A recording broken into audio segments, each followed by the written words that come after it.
ऐसे ही कुछ नज़ारे हमें 2023 दिसंबर के महीने से ऑलमोस्ट देखने का मौका मिलेगा, जो करोड़ों लोगों के सपना जिन्होंने नोएडा, ग्रेटर नोएडा या यमुना एक्सप्रेसवे के अंदर एक प्रॉपर्टी परचेज़ किया था या कोई भी इन्वेस्टमेंट अपने इस एयरपोर्ट को देखते हुए किया था, तो उनका सपना बहुत जल्द पूरा होने वाले हैं।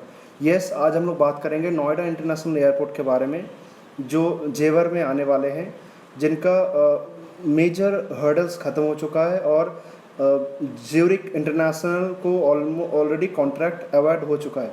तो डिटेल्स में डिस्कस करेंगे क्या क्या उसका ड्रॉबैक्स था और कैसे ये आगे प्रोसीड करेंगे और कैसे ये पूरा यमुना एक्सप्रेस से लेके ग्रेटर नोएडा इन सब लोगों के लिए एक फ़ायदेमंद चीज़ें साबित होने वाले हैं। और एनसीआर का थर्ड एयरपोर्ट हमें मिल रहा है। First IGI, second is in Hindon and third which is gonna be world's fifth largest international airport, and that is also be gonna be aviation hub also.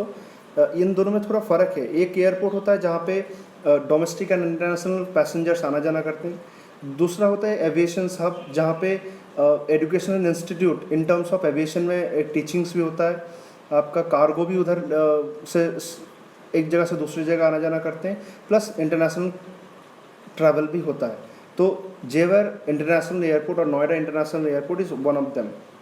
ठीक है, पहला फेज़ में ये 2 रनवेज़ के साथ स्टार्ट होने वाले थे, बाद में इनको 4 रनवेज़ में कन्वर्ट किया। आज जो हम लोग IGI इंटरनेशनल एयरपोर्ट देखते हैं वो 3 रनवेज़ के साथ रन करते हैं, बट जेवर इंटरनेशनल एयरपोर्ट पहले से ही 4 रनवेज़ के साथ शुरू होंगे और ये बाद में 6 रनवेज़ में कन्वर्ट होंगे। ठीक है, आज देख लेते हैं थोड़ा सा इनके पहले कैसे बैकग्राउंड क्या था। ये शुरुआत हुए थे 2001 में, जब राजनाथ सिंह उत्तर प्रदेश के चीफ मिनिस्टर्स थे, तो उनका एक सपना था ये जेवर के अंदर एक ग्रीनफील्ड एयरपोर्ट, ग्रीनफील्ड ताज इंटरनेशनल एयरपोर्ट एविएशन हब बनाने की। अब 2 होता है, एक होता है ग्रीनफील्ड, दूसरा होता है ब्राउनफील्ड। ग्रीनफील्ड वो होता है जहाँ पे कंस्ट्रक्शन करने के लिए कोई भी बिल्डिंग या कोई भी इमारत या किसी को हटाने की ज़रूरत नहीं पड़ते। तो आज के दिन में जेवर इज़ वन ऑफ देम।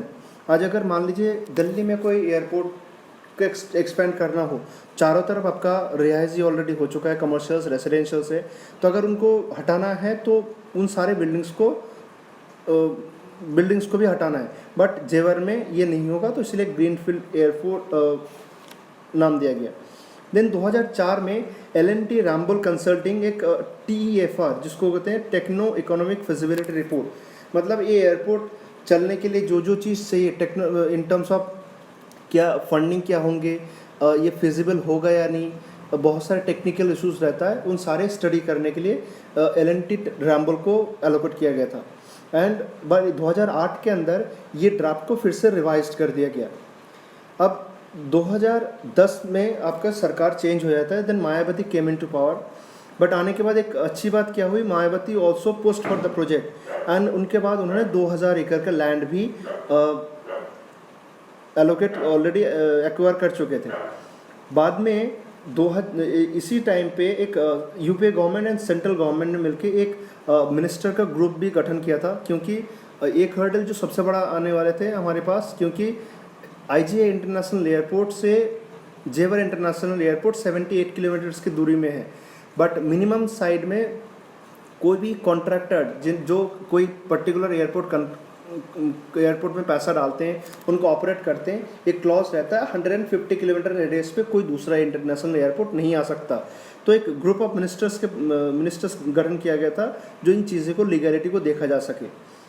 तो 2010 तक मायावती भी इसको पुश करके 2000 एकड़ लैंड एक्वायर कर चुकी थी। इसके बाद 2012 में अखिलेश यादव का गवर्नमेंट आते हैं, बट अखिलेश यादव का गवर्नमेंट आते ही पूरा फोकस जेवर से हट के आगरा में चले जाते हैं, क्योंकि अखिलेश जी चाहते थे आगरा के फिरोज़ाबाद डिस्ट्रिक्ट के अंदर कुरी कुपा नाम पे एक जगह है, हीरा गाँव के पास, इस जगह में होना चाहिए ये एयरपोर्ट।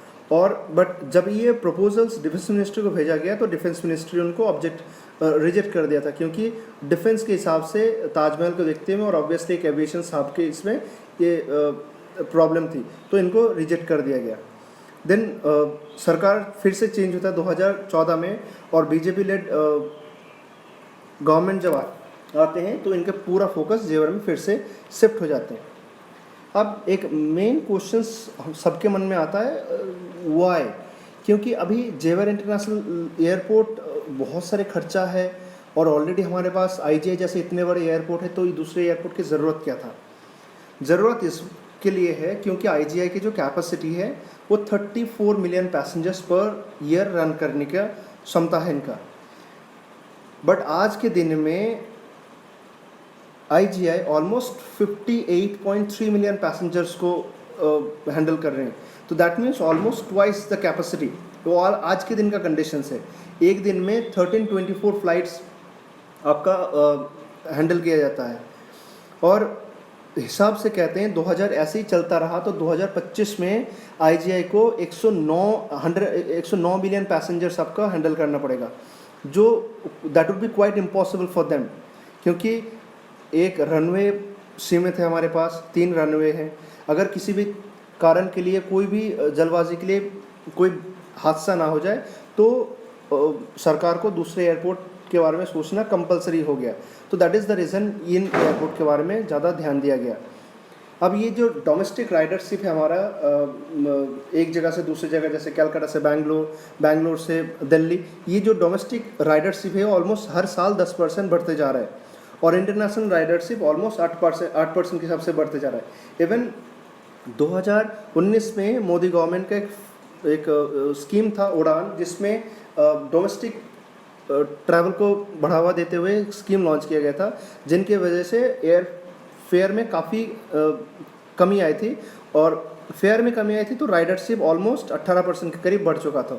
तो ऐसे ही आगे भी बढ़ते रहेंगे, क्योंकि ये कोविड के बाद जिस हिसाब से इंडस्ट्री, बड़े बड़े कंपनीज चाइना छोड़ के हमारे इंडिया में आने वाले हैं, तो इंडस्ट्री के अंदर एक अच्छा सा बूम आएगा, और इन चीज़ों को सारे कैटर करने के लिए एयरपोर्ट बहुत ही एक कंपलसरी पार्ट है। Now I will talk about some of the upcoming plan, जो 2023-24 में जो इनिशियल फेज शुरू होंगे तब से शुरुआत होगा। तो in 2023-24 Jewar will be handling somewhere between 6.2 million passenger, और 1 साल के अंदर, 1-2 साल के अंदर that would be increase to 9.4, and by 2049 to 50 target जो है इनका 102.9 million passenger. Initially Ahmedabad 6 locations पे जाएंगे, अहमदाबाद, लखनऊ, मुंबई, गोवा, हैदराबाद, चेन्नई, पुणे एंड सूरत। और इंटरनेशनल डेस्टिनेशन में London, Dubai, Nepal, Doha, Bangkok.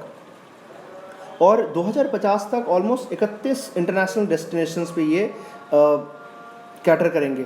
और इन जो पूरे पैसेंजर्स होंगे, इनका 41% पैसेंजर्स दिल्ली से होंगे, 26% from UP and rest from other states. And one more plan, मन में सवाल आ सकते हैं, मान लीजिए कोई अमेरिका से IGI में लैंड करता है, और एक एयरपोर्ट है, एक फ़्लाइट है जो उनको जाना है अहमदाबाद या कोई दूसरे पर्टिकुलर लोकेशन से, बट जेवर से वो स्टार्ट करेंगे वो फ्लाइट, तो इनके लिए इनका एक अच्छा कनेक्टिविटी भी डेवलप हो चुके थे, जो आगे मैं डिस्कस करने वाला हूँ।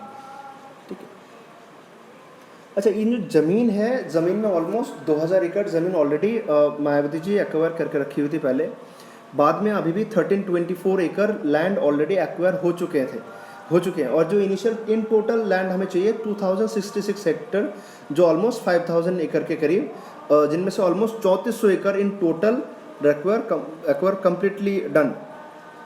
ठीक है, नाउ ये जो पूरा प्रोजेक्ट है, इनको पायलट कौन करेगा, that means who will run this business. तो इसके लिए बिडिंग होती है जनरली हर साल, जब भी कोई इंटरनेशनल एयरपोर्ट ऐसे बनते हैं, तो इंटरनेशनल हो, डोमेस्टिक हो, कुछ भी, तो मेनली 4 बिडर्स उसमें लगे थे। एक अदानी एंटरप्राइज, ज्यूरिक इंटरनेशनल जो airport international, Delhi international airport, general dial, GMR इनको बैक करता है, जो आज के दिन में हैदराबाद को भी मैनेज करते हैं ये, और एनकोरेज इंफ्रास्ट्रक्चर, ये अदानी एंटरप्राइजेस जो है ऑलमोस्ट पिछले साल में उनको 6 कॉन्ट्रैक्ट मिल चुका था। ज्यूरिक इंटरनेशनल, ये जो आप देख रहे हैं, ये आज के दिन में कॉन्ट्रैक्ट उनको मिल चुके थे, they are the highest bidder, 400.97 पर पैसेंजर का बिडिंग देके ये अदानी जो सेकंड बिडर्स थे उनसे 40 रुपये ज़्यादा इन्होंने ऑफर किया सरकार को। तो ज्यूरिक एयरपोर्ट इंटरनेशनल इनको कॉन्ट्रैक्ट मिल चुका है। अब इनके बैकग्राउंड के बारे में थोड़ा बता दूं, ये इंटरनेशनल रिनाउंड है, आज के दिन में स्विट्ज़रलैंड के ज्यूरिक में आप जब उतरते हैं, जो एयरपोर्ट में लैंड करते हैं, they are the one who is operating. Second, ये जो बैंगलोर एयरपोर्ट आप देखते हैं, बैंगलोर एयरपोर्ट भी इन्हीं लोगों का बनाया हुआ है। 10 साल इन्हीं लोगों ने इनको ऑपरेट किया, बाद में they have exerted. Obviously GMR dial को एक प्रेफरेंस मिले थे, बट इनका और ज्यूरिक इंटरनेशनल इनके बीच में ऑलमोस्ट 100 रुपये का अंतर था जो बिडिंग का। तो अल्टीमेटली इन तीनों को हटा के तीनों की जगह ये ज्यूरिक इंटरनेशनल एयरपोर्ट को कॉन्ट्रैक्ट मिल चुका है। ये सम ऑफ द डिटेल्स। ये 40 साल के लिए ऑपरेट करेंगे और ये कॉन्ट्रैक्ट उन्हीं को मिला हुआ, और ये first phase and second phase में धीरे धीरे करके ये इन्वेस्ट करते रहेंगे। और ज्यूरिक इंटरनेशनल एयरपोर्ट और नोएडा जो गवर्नमेंट का एक डिवीजन से एक SPV बनाएंगे और इन्हीं लोग इनको आगे कंटिन्यू करेंगे। नाउ द मेट्रो प्लान, ठीक है। This is your Jewar International Airport, this is your Jewar International Airport and this is your IGI. So there are multiple connectivity, ठीक है। आप अगर सराय कालेखा होके, न्यू अशोक नगर होके, ग्रेटर नोएडा होके भी आना चाहते हैं, मतलब people from this whole portions can access to this airport. Now someone wants to come from IGI to Jewar, there is a plan, elevated road directly from IGI till Jewar, almost 78 to 90 kilometre जो आपका plan हो चुका है। Second, आज के दिन में metro connectivity जो ऑलरेडी है, ये एक्वा लाइन के थ्रू से भी आपका कनेक्टेड हो जाएगा, और एक डेडिकेटेड मेट्रो कॉरिडोर जिनका प्लान ऑलमोस्ट ड्राफ्ट बन चुका है, IGI टू जेवर इंटरनेशनल एयरपोर्ट।